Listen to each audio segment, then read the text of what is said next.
सिद्धि माई वो मैं आयो तोर द्वार मवो बोल देह चदाई सुंदर बेटी एक पुकार मवो बोल देह चदाई सुंदर बेटी एक पुकार मवो और संडी के सिद्धि माई वो मैं आयो तोर द्वार मवो के सिद्धि माई वो मैं आयो तोर द्वार मवो बोल देह चदाई सुंदर बेटी एक पुकार मवो बोल देह चदाई सुंदर बेटी एक पुकार मवो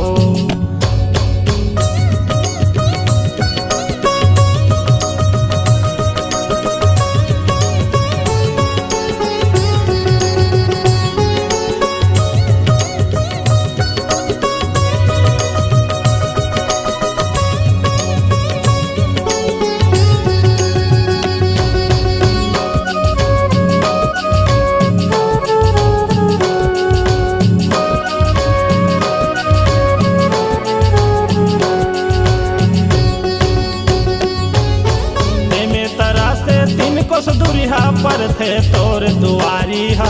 बीच में कंतिल ढूंढा उभरा जलपुर फिर संडीहा बीच में कंतिल ढूंढा उभरा जलपुर फिर संडीहा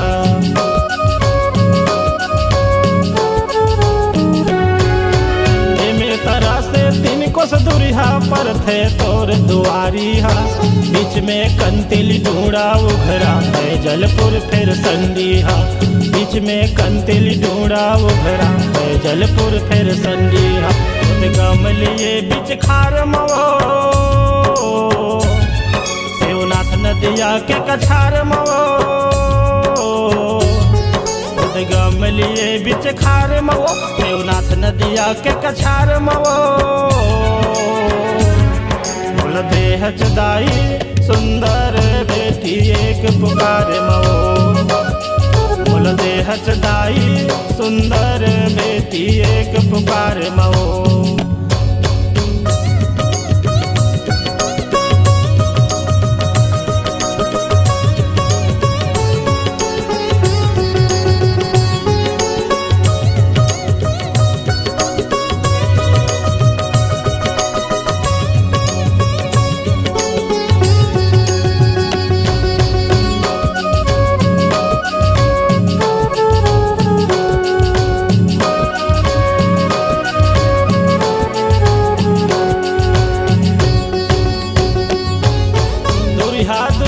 मन खे आथे तोर दर्शन ला पाए बर तोर चरण माँ माथे नवाथे मन के मनौती मनाए बर तोर चरण माँ माथे नवाथे मन के मनौती मनाए बर